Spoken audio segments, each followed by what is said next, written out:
Hi, everybody, and welcome to the Christian Indie Writers Podcast, where we inform, encourage, and support Christian indie writers on their journey toward publication.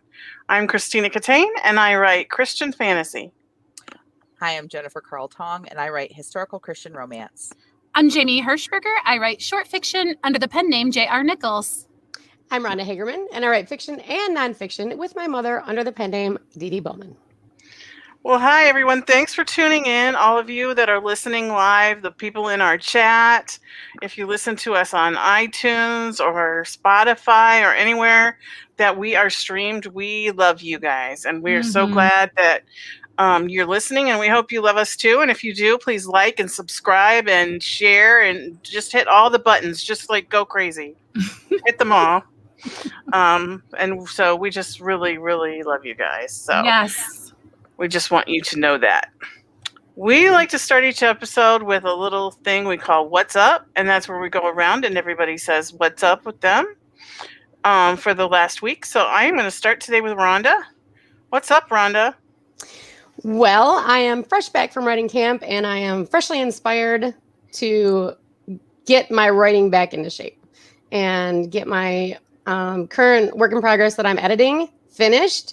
I got one whole scene edited on my 3 days of camp. I was planning on getting the entire thing edited, but, stuff happens. Wait, what happens at camp should probably stay at camp. Yeah, that's all I'm saying. Until my sprint.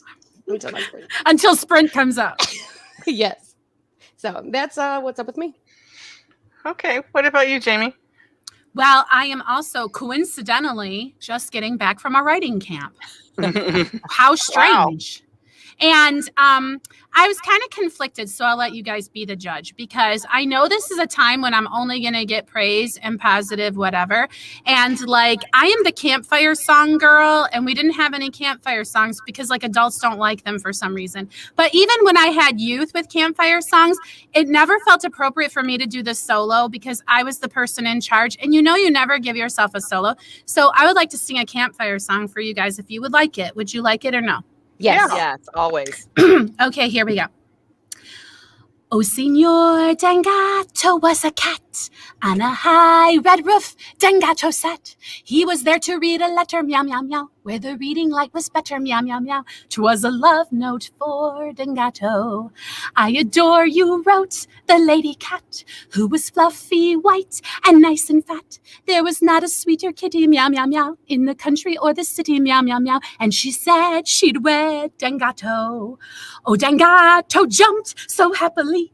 He fell off the roof and broke his knee. He broke his kneecap and his whiskers, meow, meow, meow, and his little solar plexus, meow, meow, meow. Ay, caramba, cried Dangato. Then came all the doctors on the run just to see if something could be done. And they held a consultation, meow, meow, meow, about how to save their patient, meow, meow, meow, how to save Signor Dangato. But in spite of everything they tried, poor Senor Dangato up and died, and it wasn't very merry, meow, meow, meow, going to the cemetery, meow, meow, meow, for the ending of Dangato. As the funeral passed the market square, such a smell of fish was in the air that though the burial was slated, meow, meow, meow, he became reanimated, meow, meow, meow. He came back to life, Dangato. Yay! Wow. All right. Well, she says this podcast is amazing. I was going to suggest to Rhonda that we do what do you call it?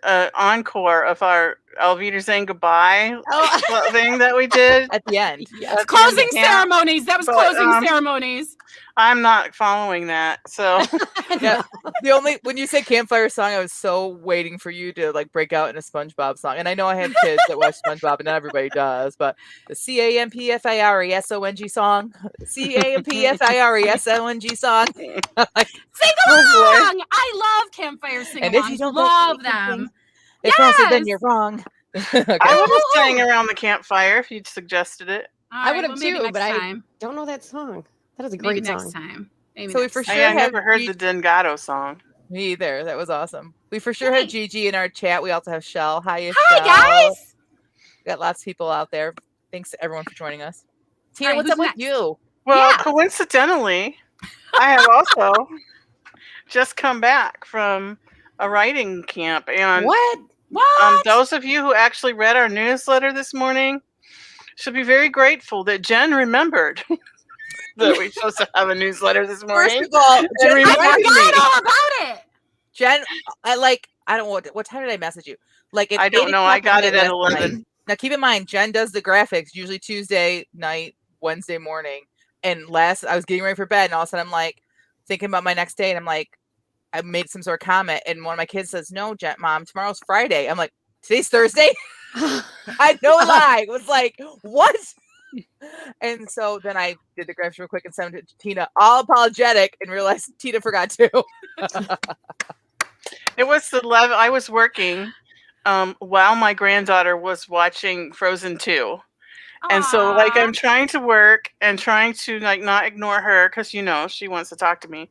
And then I get this message at 11, and that's when I saw it. I don't know if that's when I got it. I'm like, oh, no.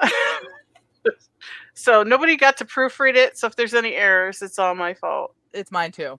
We'll take the blame. So, yeah, that's what's up with me. I just Oh, want to let everybody know that even though we are a chaotic mess this morning, writing retreats are really fantastic. They Yeah, are. it was fun. Okay, Jen, what's up with you? Well, coincidentally,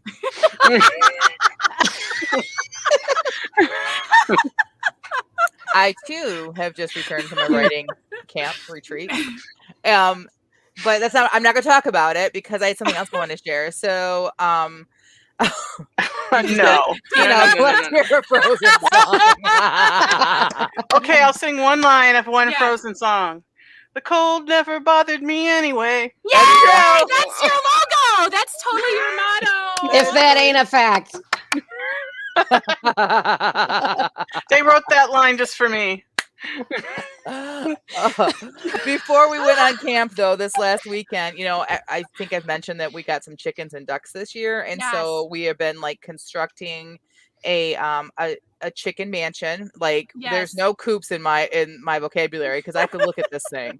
So, anyways, we've been working on building this chicken house, chicken run thing, and it's COVID, everyone's getting vaccinated and it's nice weather. Like the whole neighborhood is just coming out, and all of a sudden realize that our yard is the place, which I love. Right. So how great. Yeah. So there's this young couple with 4 little girls that we hadn't seen all winter because she had been taking them back up where they used to live for school because of, reasons.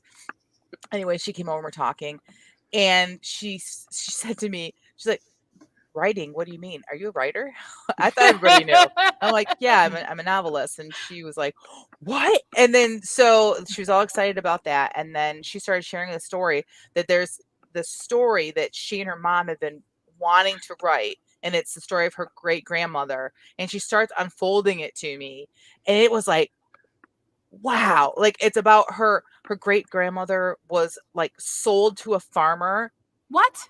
In France, so that her parents, they're Polish, so that her parents could come to America. And then her brothers wanted to like buy her back. So they, when in America here, got involved with the Purple Gang. And if you know what the Purple Gang is, like they were like the original mafia. And so they bought her back, but then they had to keep her a secret from the Purple Gang. And then somebody fell in love with her, and then they whisked her away to Michigan to try to keep her safe. And then like the Purple Gang followed them and killed her husband. Like this just whole and I'm just like, wow. So she's telling me all of this. Great story. Yeah. And you're like, this is a real person? Yes, it's a real person, right? And then, but then she like, you know how it is when you're a writer and somebody who wants to write, like tells you this, like, what they're looking for. They're looking for, okay, what do I do next? Like, I have this story. What do I do? And so, like, we all know, because we've been there, like, we can't unfold that in one conversation, right? So I just looked at her and I said, if I had one piece of advice, the very first piece of advice I would give you is story structure, because your story is awesome. But if you don't structure it properly, people won't finish reading it. People won't read, like, it has to be structured in a way. And I said, I didn't understand that when I wrote my first book. And you guys have been with us for any length of time, the whole saga of Jen's third book and how long it took me to get it to there because it was my first book that I wrote. So anyway, so I was talking to the ladies about that, and then we realized that that would really actually fit into what we were talking about this week, because I strongly believe that story structure like saved book 3. Because otherwise it was just a bunch of little episodic chapters that just never had no end in sight, and nobody really cared about it because I didn't set it up properly. So Yeah, Yeah. and we were talking about that there's different ways to do story structure, but that anyway, beats kind of came up, right? yes. Writing to beats. Right. And so that takes us into this week's topic, which is outlining your novel using story beats. And I had heard of story beats, and I had a kind of a general idea of what I thought that they were, but I really didn't know. And so I thought, well, wouldn't it be fun to learn something that we could share with our listeners, Mhm. even though some of these other ladies knew already all about them, but I didn't. And so that's why I thought it was a fun topic. Mhm. Yeah. I learned a lot. I learned too, and I realized that in a lot of ways what I do is story beats, or it's similar. It's just a different way maybe of looking at it or referring to it. So we'll kind of talk about what I do as well. But speaking of advice, Gigi, I love you so much. Gigi's the best. Said our first piece of advice: listen to this podcast. Oh, we do love Gigi. Everybody needs a Gigi. Yes, everybody needs a Gigi in their life. Okay, sorry, I didn't mean to get off topic, but I really wanted to show that because she's serious. So there's a couple of different obvious choices for story beats if you wanted to go out there and read a book about it. Does anybody want to say what they are? No? No. I totally lost my outline tab, so that's why I'm quiet. Well, I was going to say something and realized I was muted. So then when I unmuted, I just said no because Tina had said no. Okay, so I've always heard of Save the Cat. I've never read it, but I know it's hugely popular. I do follow them on Instagram because and they follow me back actually, which is interesting. So I've heard of Save the Cat. There's another one though too, right? Yeah, Story Grid. Story Grid, yes. Story and they have a Grid. podcast. Mm-hmm. They do have a podcast. And Story Grid actually started out as one editor's thing that he made for himself. He has like a spreadsheet that he uses when he's editing someone else's work, and he follows it along to make sure all the elements are in the story. And eventually his other editor friends wanted a copy, and then it became a book, and now people actually use it to write their story in the first place. So it's kind of evolved over time. Which is kind of how like a lot of our advice has happened too, right? A Yeah. lot of things that we do on this podcast are the things that trial and error and what works for us, and then we present it to you guys. Here's one way of doing something. Yeah, organic and homegrown. That's us. Yeah. Always growing. Okay. So what is a beat? Who wants to take that on? It's like there's 4 beats to a measure in standard 4/4 time. Right. that kind of beat. You just said story beats. I get all the music now. Oh yes, we totally planned that. We're so smart that we really structured this podcast that way today. Yeah. Right. No. Rhonda, yeah, right. Okay. So I am cutting Jamie off. All right. I will tell you guys what a beat is. A beat is the smallest element of your story. Okay. And when it was explained to me as it's a moment in your story that changes the trajectory of the plot, that helped me understand really what they are. But the glossary of terms that we use in Save the Cat or in beats, they're so universal. Everybody recognizes what they are. I think that the beat system is really well ingrained in the writer society, that we're all going to recognize what we're going to talk about. Like with me, what I do just kind of either, I agree with you, Rhonda. I think that it's so ingrained that it just like we don't even know that we're using beats, or that beats is just so universal that maybe it just kind of like works in what we do naturally begin with. So it's like what came first, the chicken or the egg, right? So. Yeah, it's really instinctual in the human brain, to be honest with you. Like if you're watching a story, you know that when the plot is moving along, something's going to happen at this point, and then something's going to happen at this point. You just can feel it almost instinctually. Right. Jason says, "Oh, that makes sense. He thought that the beats were bigger. I did too. Me too. And then when Rhonda brought the beats to us and there were so many, I was like, wow, And so then we started talking about, were there like hierarchy that we could kind of say, well, most of them seem to be about this, right? So that we could kind of condense this topic because there's so many. Am I wrong? Yeah. Well, in Save the Cat, there are 15 that he goes with, which can seem like a lot or not. And you know what you said about instinctual, they've been telling stories since people were painting on cave walls.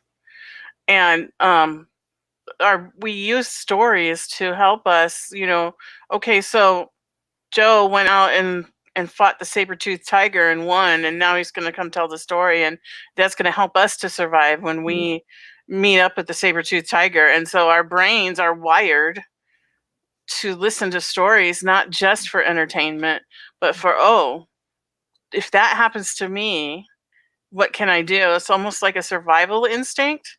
And so our brains really do look for those things in the story and now we call beats. Love that. Yep, that's great. So, Rhonda, is there any resource out there if I'm looking for something that can help me to plan my book using beats? Well, let me think for a second. Oh, you know what? I've got something right here. Hang on a second. Okay. Actually, this book is on Amazon right now. Oh. You'll have to say the title for those who are listening. The title is side of you, or this side of you. There we go. So we can see. Oh, by Dee Dee Bauman. Yeah. Plot your novel with this workbook by Dee Dee Bauman. Yes, I'll joke aside though that's what you base it on is the theory of beats is how you use that workbook. Yes. So there are some people who like reading the books, Save the Cat, and then some people who like skimming, which is me, and just reading the points. So this workbook is all the points and without all of the extra explanation. So you can just go through and fill out all the points that you want in your book, and hence the plot your novel part. Oh, and then also, if you're a mystery writer, there's a cozy mystery version. Ooh, I like that color. Put it over on the other side because the color, look at the flowers. Ooh, you need a picture because see, the chair coordinates. You need to take a picture of you holding your book because it looks good, doesn't it, guys? It does. Yeah, for your social media. Yeah. Okay, so what are some of the main beats that we want to talk about today, Rhonda? Okay. Would you like me to just read all 15 of them first? And if anybody has a particular one that they want to know more about, they can comment. Would that be helpful or not? I think it'd be more helpful if we talk about like the 4 like main ones that all those beats would fall under. Okay. Because people can go look up the list rather than us sit here and list it. Okay. So the 4 main ones are the Inciting Incident, which Jen calls a disaster. We've heard you talk about that before. The Crisis, the Climax, and the Resolution. So those are the 4 main ones. So with Inciting Incident, yes, and I also actually use the term Inciting Incident as well. If you subscribe to our newsletter, you can get a copy of my little quick worksheet for plotting romance, and I use that term Inciting Incident as well in there. But yeah, for me, the things that happen every 25% of the book, I call them disasters. Not everybody calls them that, but whatever it is that would take your characters and change their world or the direction they're going in, boom, they're going to go in this direction now, something different. So when you say disaster, you're not saying that it's like the Titanic 4 times in the novel. No, it will be something like, oh no, maybe she finally receives a proposal. I'm trying to think of like what happens in one of my books to make it like more. I mean, I know what happens. To me, it would be something that forces the character to make a decision. The Decoration Day incident where she's confronted by that girl who's like, I bet you can't do XYZ. And then she's like, oh, yes, I can. Yes. Exactly. Like almost immediately. Right. And in my first book, which I think more people have read because it's the free one, when she realizes that she has to return the ring to the man that she's been in love with all her life, realizing he's about to propose to somebody else. Mm. So like something that like, so she's like, oh yay, oh no, like that was I call them Mhm. disasters just because I don't know why I call them disasters. I probably heard it that way somewhere. Mhm. But inciting incident makes sense. Like that, it is something that changes the trajectory. Mhm. So So- what would? Sorry. Oh, go ahead. No, go ahead. Rhonda, how would you describe what the crisis is? Okay, the crisis is the thing that the character needs to solve. Your main character in your book. So you could say that it's what the theme is related to. Mm. So it's either the character has to choose to either improve themselves or not improve themselves. So that would be a tragedy if at the end of the story the crisis wasn't resolved. So yeah, basically that's what it is. So it depends on what your genre is too, where the crisis is going to be. Mm. Mhm. Interesting. In the story structure thing that I use, they call it there's the plot and then there's the story, and there's actually two different like storyline lines, because the story or the theme would be what you're talking about, that crisis thing, and the plot would be the thing that affects the story, like the physical stuff that happens that affects the story. I like that. So it's like you can find these. I'm just pointing out that these are universal. You find them almost in almost all different kinds of story structure. Right, and that's what we want to talk about this, because so whether you use Save the Cat or you use My System or you use Story Genius, or like all of them have a universal kind of thing, like the beats. They have things, and when you're Yes. writing, especially when you're first starting out, this is something you don't know, that you need to have points you have to have points in your story where things pivot. Otherwise, you're just kind of telling a nice little story. You know, my friend that lives here in the neighborhood, she would just be telling me kind of like this nice little story, but like you want to make it good on the edge of your seat. You're hitting these points. And so I pulled down my latest isolation booth just because I want to show something when we're talking about inciting incident, crisis, climax, resolution. I call all of them disasters.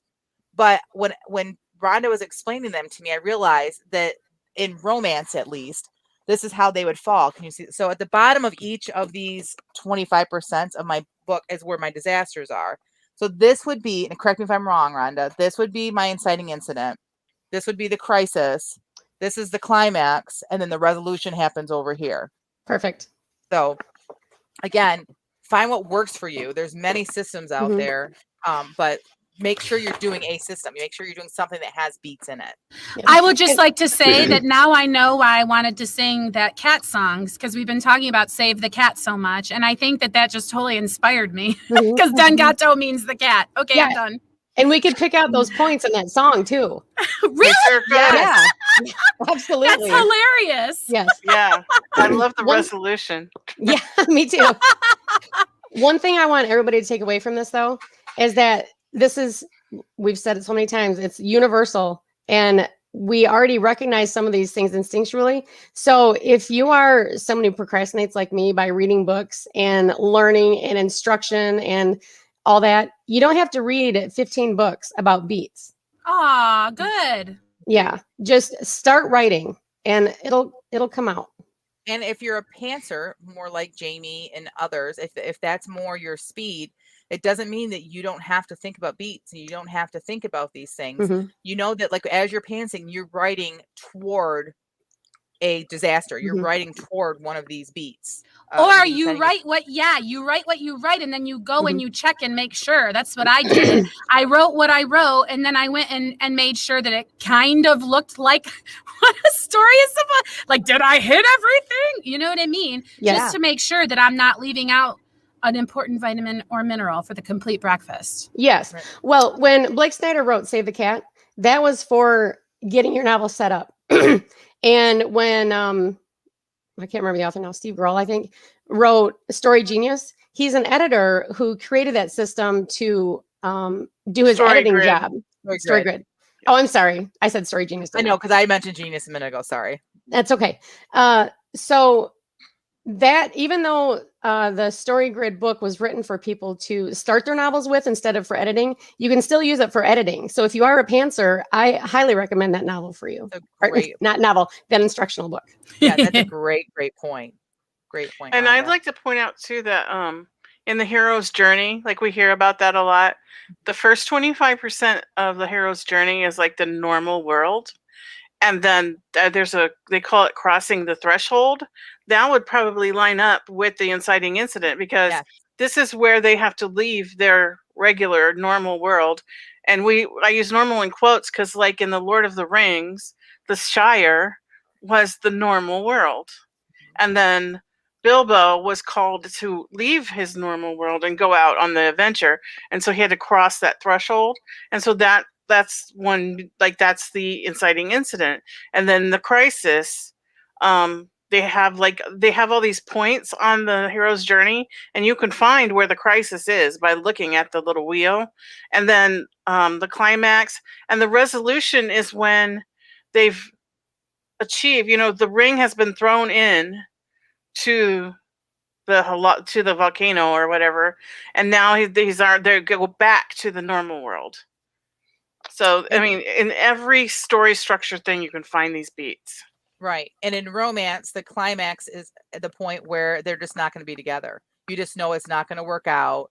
Like this romance is like, it is going to be a tragedy. And then your resolution, the number 4 point, the resolution is where they finally come together, the characters. So yes, I agree. Makes total sense, Jen, why then yours are called disasters, because I think in romance specifically, little disasters blow them up, right? Yes. Mm-hmm. So they're not like tornadoes, but they're bad things. Yeah. I should probably change my terminology. No, I love it. For me, I love it. Yeah, but most people are like disasters. They think that like there has to be some sort of like physical, like you said, tornado or tsunami. But no, we're talking about just. I've been emotionally disastrified for sure. Oh, yeah. Well, my characters are major disasters at certain points in the book. That's for sure. Okay, we have a chatter who just texted me because for some reason she's not able to post in the chat today. Aww. So her comment was, in my day, so this is one of our old chatters. Oh, I see. Pinball games were popular. The beats in the story are like the paddle. When the character, the ball, hits the paddle, they are thrown in different directions, ultimately leading to victory or disaster. I Good love one, that. Yes, that is the other D in D.D. Bowman. Yes. Awesome. Someday we're going to get her on camera. Someday. With her knowledge or without. I was confused. I was singing Somewhere Over the Rainbow, but saying someday. Someday Over the Rainbow is nice too. I'll take it. Okay. So do we have anything else that we want to say about story beats? The only thing I want to say is just don't get bogged down too much and I've got to read this book, because there's no book out there that is going to write your story for you. Except for yours that you want everybody to buy right away. Just kidding. Oh yeah, mine will. Mine definitely will. Yes, absolutely. That's great. So besides that, yeah, just start writing, people. Yes, great, good job. Awesome. Okay, so let's move on then to our favorite time of the podcast, the feeding of the backs. And so for those of you who are new or don't know, this is feedback time. And when we were having our little writing group, we would say, is your back well fed? When somebody's piece was done being critiqued, and they would say yes or no. And so that's why we call this the feeding of the backs. But since we didn't have time to plan, because we got our prompt and then we had to write for 15 minutes, and we didn't have time to edit or revise or fix typos, we only give positive feedback on these pieces that we've written. And so I am going to start with Jamie. Could you tell us what the prompt is and read us your piece? It is, the prompt is, I survived writing camp. I wonder where we came up with that one. Coincidentally. All right. And so here we go. Though it was raining the entire time, Kara had an amazing time at writing camp. The reason was because she'd really needed the getaway. The weather was irrelevant. 3 days. 3 blissful days of not a soul expecting a single thing out of her. 72 hours. 72 hours of doing what she wanted when she wanted. She pooped alone. She sang in the shower. She let her coffee go cold and nobody came along to dump it in the sink. She ate crackers in bed smeared with butter. She left the stick and the plastic knife on the comforter next to her. She ordered room service and didn't look at the prices. She ate it on the balcony because eating it in the tub didn't sound hygienic, but she ignored germs enough to at least make use of the whirlpool jets, and nobody got after her for splashing the floor. She rented a pay-per-view movie, shut it off in the middle because it was idiotic. She relished the idea that she would sign the tab later with a flourish, with nary a care that she had wasted $3.99. When reflecting later upon her time at writing camp, there wasn't a but or an if only in sight. She had gotten from writing camp exactly what she'd needed. On the last morning, she went to the lobby and sat down with a cup of the complimentary cocoa. Twirling her wheeled suitcase, she smiled at a friendly-looking woman wearing a lanyard that had been handed out in the beginning. Some weather we're having, the woman said, and Kara thought, oh no, had she invited engagement? She played back the scenario and realized her mistake. Eye contact. The woman came over and slid into the seat across from her. I can't believe we were actually rained out, she said. I spent the entire time in my room. There was nothing to do. Interesting, Kara said, sipping from her cocoa. What else was there to say? A trio of chatting writers approached, one short man and 2 even shorter women, all sporting the event lanyards. They clustered around Kara and started to discuss all the cancellations and drama the poor weather had caused for the camp. Will you excuse me, Kara said, and she slipped out onto the patio to enjoy her cocoa in the rain. The end.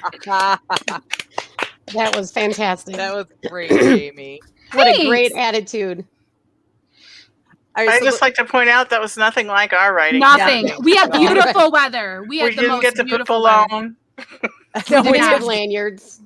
Nobody sang in the shower. I was so disappointed. All right, so I want to point out something that is kind of minor, but the thing is that this is one of the things that you do that makes your character so real.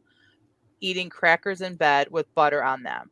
Like a common thing would be peanut butter or cookies in bed, but you find something that's quirky that like would be unique for this character, and we feel like we know this person, but just the little things like that. And I just appreciate that in your writing. And I really want to know if Jamie eats crackers with butter on them. Not nearly often enough. I used to make them for my baby. I made them for my baby, and so I like that snack. Shell says, so fun, Jamie. Oh, thanks. He says, Jamie, awesome. Sounds like a dream come true. Yeah, I just love the great attitude of the character. It's awesome. Oh, and the different perspective, right? Like everyone else is like, oh no, everything got canceled. Yeah. And she's like, oh, good. I didn't have to go engage with anybody. Nobody bothered me this whole 3 days. Yeah. That's awesome. Good Thanks, job. guys. I appreciate it. All right. Who wants to go next? I can go next. Okay. All right. So mine's flavored a little different than Jamie's. And again, this is not what happened at ours, but did you start over? Did you enjoy your writing retreat? Merrily asked Janet. Well, it was more of a writing camp than a writing retreat. Well, really, Merrily said, only half interested. What's the difference? Well, Janet began, at a writing retreat, you retreat from the world, usually someplace relaxing and conducive to writing, and you do nothing but write.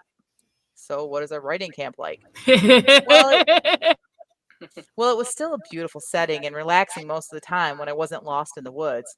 You got lost in the woods? How horrible.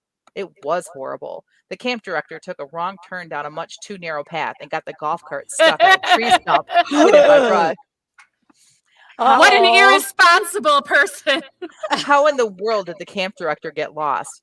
Beats me, but it took us an hour to walk back to where we were camping. Wait, you were actually camping? Like in a tent? Well, of course not. It was more like glamping, but still.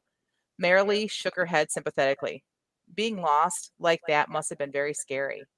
It was, but it wasn't as terrifying as being pushed off a crow's nest 40 feet in the air on a zip line. You did a zip line? I thought you were afraid of heights. I am. I wet myself. Marilee's eyes bulge. Oh my word, you must have been so embarrassed. Not really. It was actually rather satisfying. Marilee choked on the iced tea she was daintily sipping. Satisfying? Janet nodded. Yeah, because I didn't tell anyone, and the person who pushed me had to wear the harness next. Oh, Janet, I'm so sorry. I was really hoping you would have a fun time where you could get a lot of writing accomplished. Oh, I did, Janet confessed. I started a new novel. It's a romance about a camp director who gets lost in the woods with a writer who has to who has to use a zip line to return to civilization. I'm calling it I Survived Writing Camp. Yay! Oh, very good. It's so good. You got it in there. Yay! I That's so so thought that the camp director was going to be standing under the zip line when she wet her pants. Rewrite. Revise. Which I'm glad didn't happen because of who I think the camp director is. And everyone will get that after I read my script. Mm. And Well, my let's hear story, it. the camp director's a dude, so relax. I'm not picking on good. you, Tina. Jen, I really love the treatment of the prompt. Like, great. Aw. Really great. I just loved Mhm. everything about that. That was just so fun. Thank you. Yeah, for and writing was. that. putting it into conversation was really great. Very clever. Oh, thank Yeah. you. I can write conversations so much faster than other stuff. So sometimes it's kind of my lazy version of It's a spreadsheet. gift. It's a gift. Yeah. Oh, well, That thank was you. awesome. I appreciate it. Thank you. I'm going to have to follow that because of the Oh, um Shell says, Oh, Jennifer, Shell's- you had all the beats in that tiny story. That's awesome. I didn't you know got about the that. beats. You got the beats. You got the beats. Yeah, you got the beats. All right. Too Okay. far. this may have started out as creative nonfiction. Maybe. Started? How did it end? Let's It find depends out. on if we like how we are portrayed. Yeah. Well, How Okay. creative.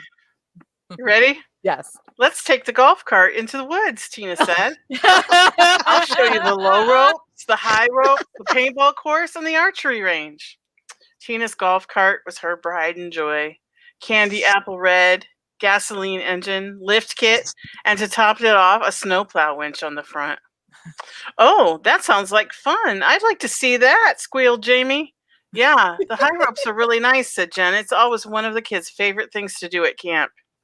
They bumped over the grass along the lake shore, approaching the tunnel in the trees that was the entrance to the woods. There was a loud crunching sound. The golf cart stopped short, and Jamie almost flew through the open windshield. Wah! She said.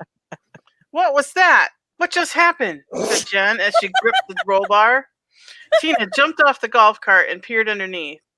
While what she thought was an innocent tuft of long grass actually had a stump with a sharp point at its tip.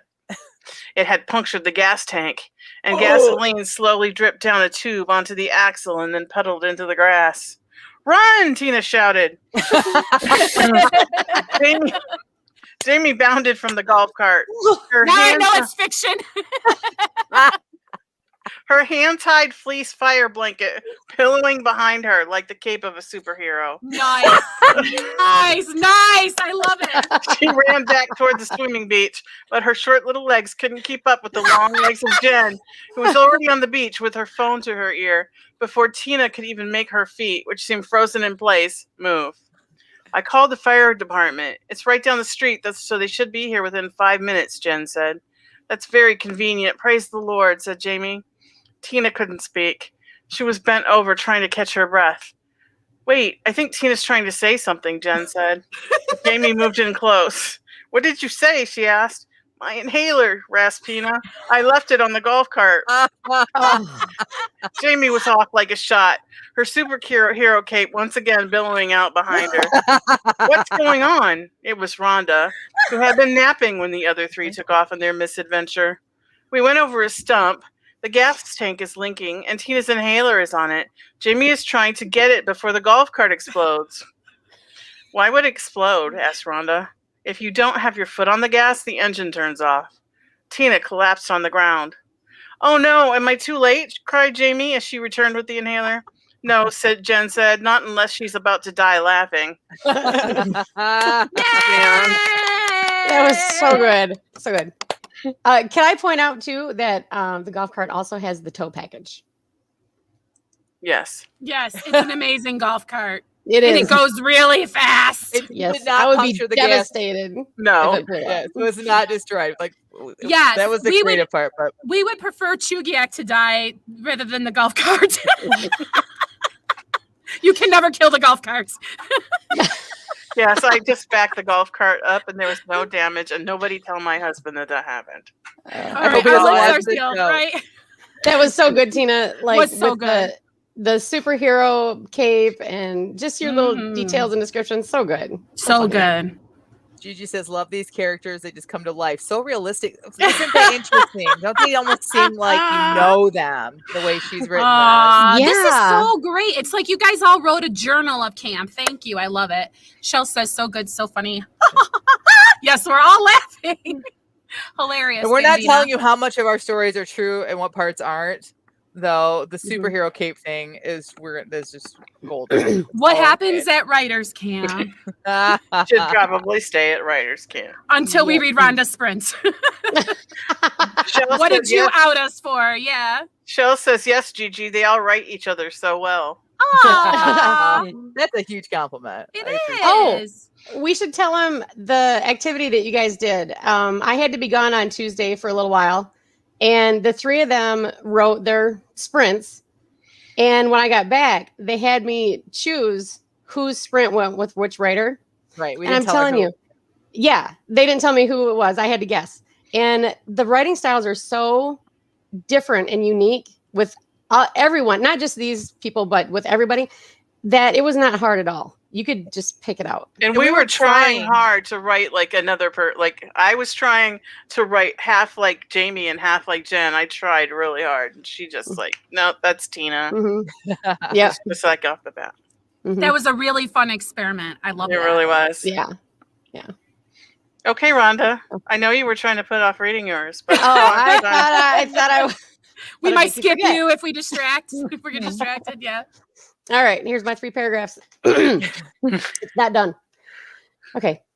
The sound of 1,000 war drums pounding around me sends sparks down my spine. I am immediately awake and alert, or so I think, but I keep my eyes clamped shut. If I can't see the threat, it can't see me, right? That childish thought ran through my stressed out brain. Loud crackling noises popped next to my ear. I refuse to acknowledge them, but that doesn't make it stop.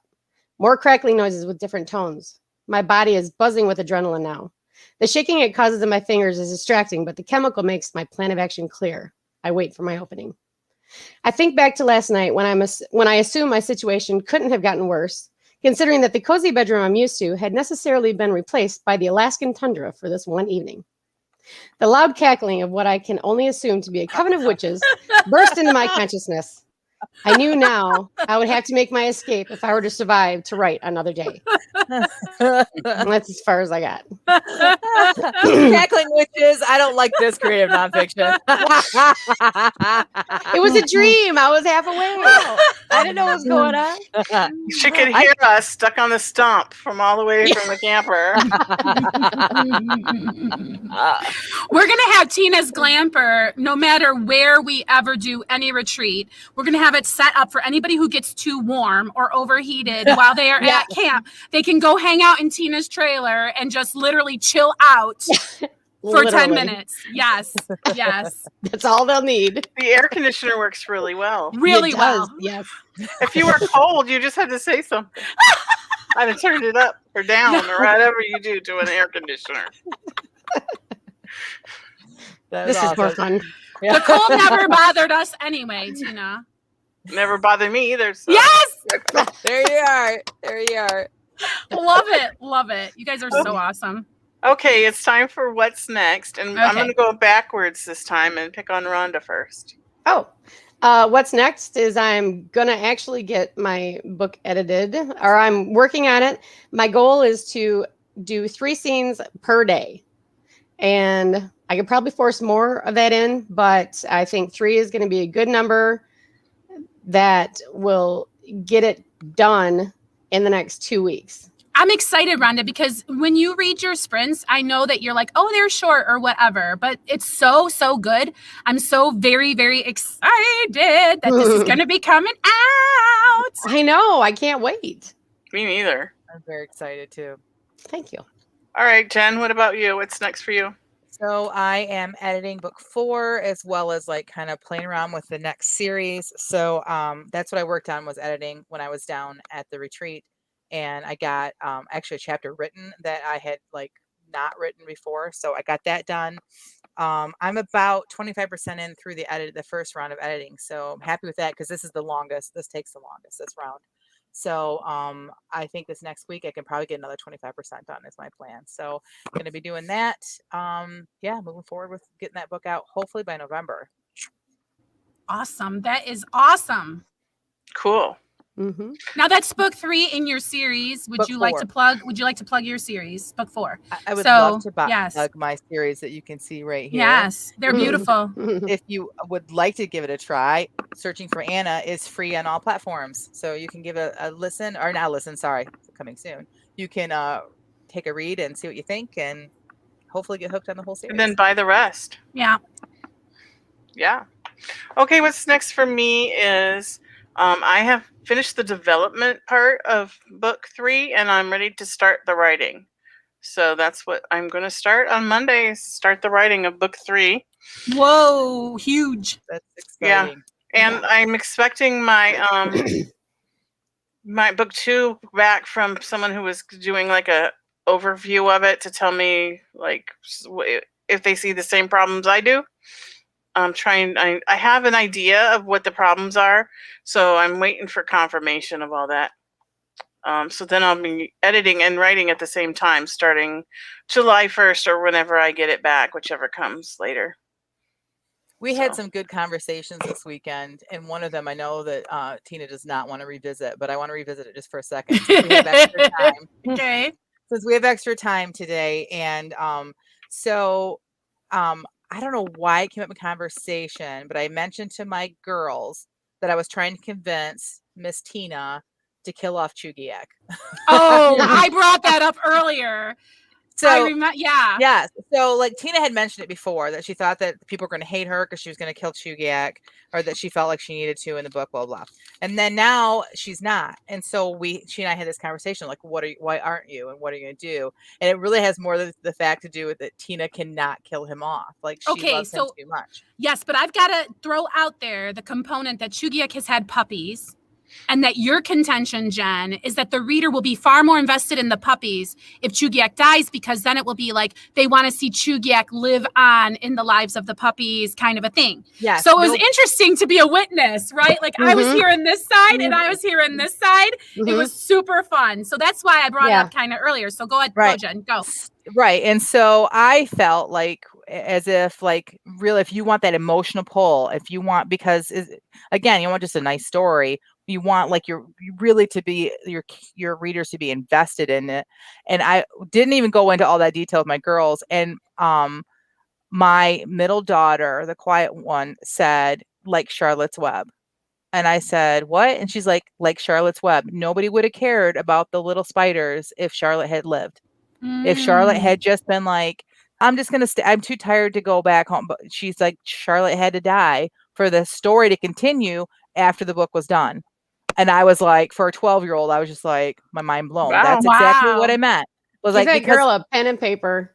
Oh yeah, she's the kid that when she was in 2nd grade, whenever the math test was done, when she get her work done, and then she would, her teacher thought she likes to doodle. I'm like, and I'm looking at all her tests. I'm like, she's telling you a story. She was writing a story. Like, and if you took all her tests and put them together, it was this whole, yeah, she's definitely going to be a storyteller of some sort. Wow. But anyway, all I wanted to say was that was so much better than the way I was presenting it, because when you read a book, it never really ends. Somebody told me that once, and I totally believe that like the characters live on in my mind, in my readers' minds, and you want to know what's happening next. And like for the characters to continue on in the mind and people to care about them, like truly Charlotte's Web, would we even have cared about these little spiders if the mom was still alive? We wouldn't have. So just throwing that out there, Tina. Out of the mouths of babes. Wow.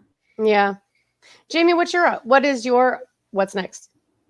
Well, okay. I had a goal to finish my novel by June 20th. I do not think it will happen, although it's not June 20th yet.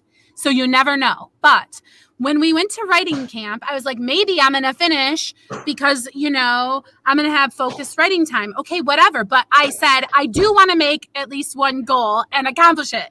So we sat down and we said, everybody make a goal or whatever. And I said, I'm going to get my people out of the woods because I'm editing right now, but I'm editing like the murky middle, I guess people call it, to where stuff, it can either happen or not. Like you have to decide how much of that middle stuff do you leave in there, because not every reader cares about every fact, but what do I think is important? Because I am the one, do you know what I mean? I am You're the one with arbiter. story. Right. And so I had to just make some decisions. And it's like killing your darlings because you're like, oh, but the sentence is so artfully crafted. Not necessary. Bam. And it hurts. And it's like, then you read it back and is it better or worse? Do you know what I mean? Mm-hmm. So like I'm doing all of that kind of crazy. So I was happy that I got one person out of the woods in one sprint, but another person showed up to start talking to everybody. So I still had 3 people in the woods.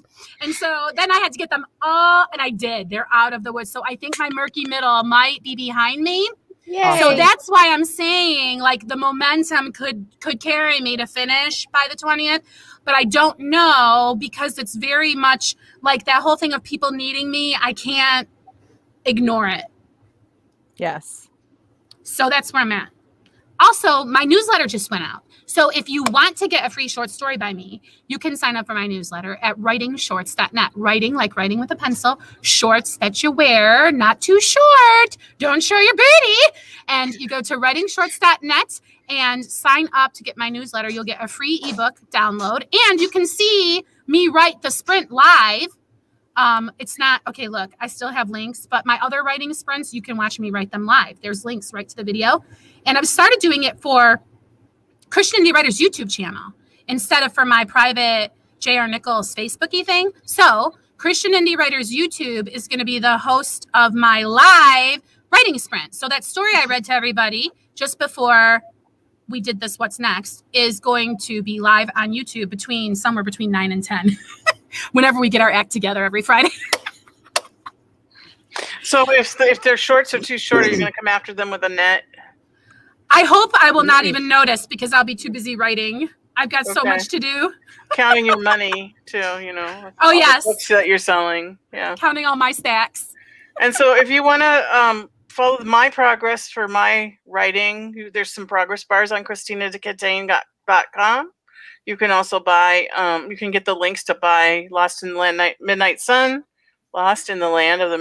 from there. And Rhonda, your books are available on Amazon, correct? Correct. D.D. Bowman, Bouman. Correct. Okay. Have we plugged everyone? Jennifer, have you plugged everything? I have, but we have a few what's next in the chat. Shell says her what's next, goofing off this week. I have some sewing projects to finish, so taking a little break from writing. You know what?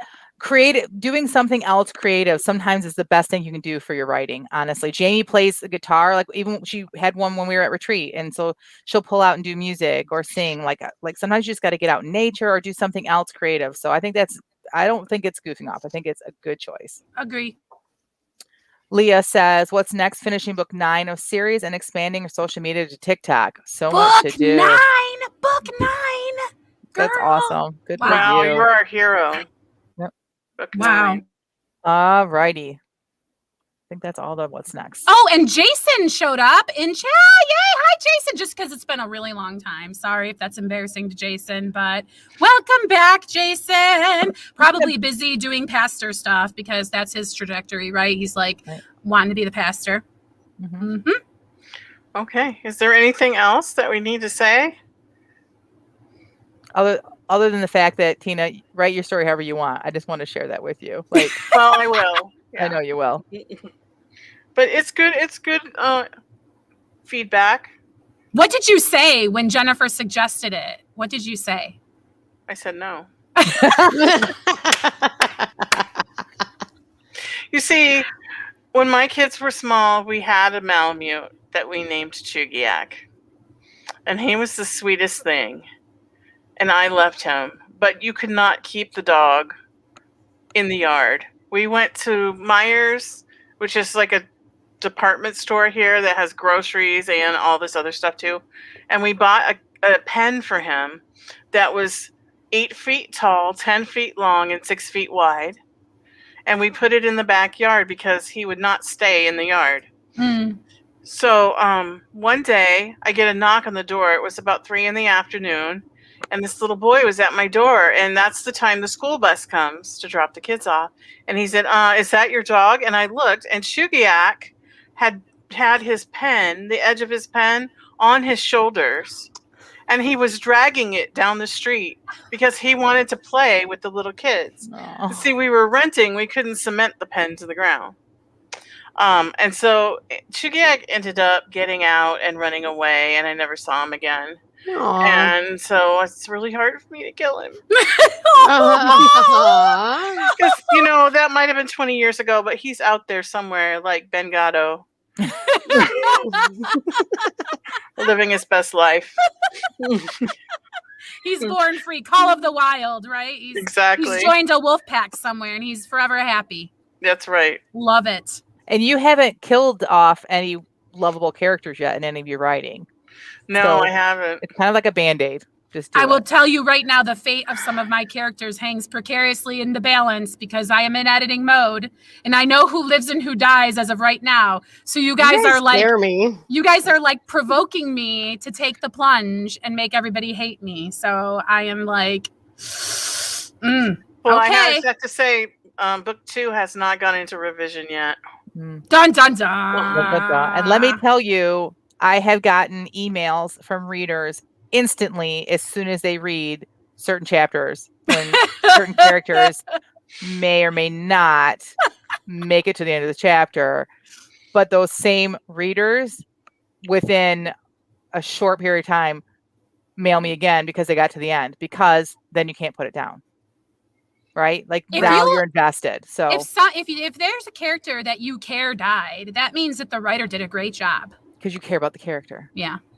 And if you want them to care about these puppies, just that's She had to give it one more plug. She had to say it one more time. I know I need to stop. It's not my book, but it's like one of those things that like it really felt like the Holy Spirit. Like I just really felt like I gotta tell Tina this. I'm Like, glad. This is most of writing the time group. I don't This really is writing feel very group. yeah, I don't feel really strongly that I need to like, stick my nose into your plotting, but like that I felt like I really feel like I'm saying this in the most loving way I can. Like, you saying that really didn't affect me, but Chloe saying it, like, no. That's why I shared it, because the same It's thing when like, she said it, I was like because she's true. coming from the point of view of a reader, and I'm not saying that because I No, don't it's respect true. your opinion. No, but I write a different genre. No, Yeah. everything you said, 100%, yes. Mhm. But she, as a 12-year-old, guess what she reads mostly? And Fantasy. Charlotte's Web made me cry, even like the Mhm. 10th time I saw it. And Oh. yeah, you didn't watch it just once, right? There's Right. lots of movies you only watch once. Well, Lots of since books we're you only being read once. honest, if we're gonna have an honesty moment, I hated those baby spiders. I wanted Charlotte back, and I thought that they Yes. were a terrible consolation prize. I was like, he had to lose Charlotte, and all he gets are these stupid little baby spiders. I did But not 3 of like the them baby stay. spiders. Okay, wait, we're spoiling this. We are Oh, spoiling Charlotte's Web. Spoiler alert. But it impacted you emotionally, right? Yes, it did. Absolutely. Rhonda, you too, right? Yes. Yes. And we're still talking about it years later. We're Yes. in our 40s, and we are remembering this book or the That movie. whole whichever book. one. Lots Right, of moments. exactly. Yes. Mhm. So Yeah. I would argue that it wasn't the fact that like they replaced Charlotte. It was the fact that we weren't given enough opportunity to love them.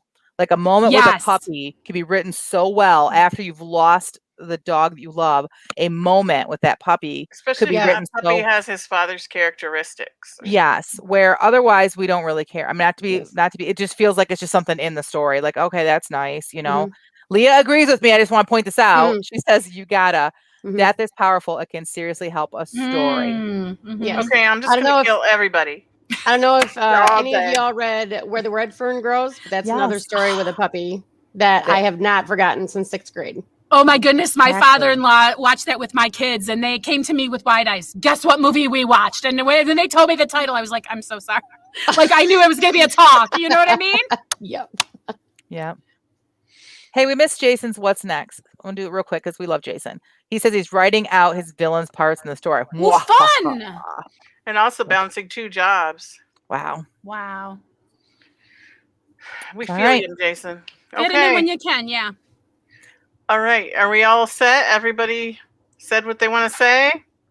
My conscience is clear. Okay. My heart is clear as well. Okay. This concludes the Christian Indie Writers Podcast. So until next time, may your pen be prolific, your deadlines be met, and may all of your words honor Christ. Bye, everyone. Bye. Bye.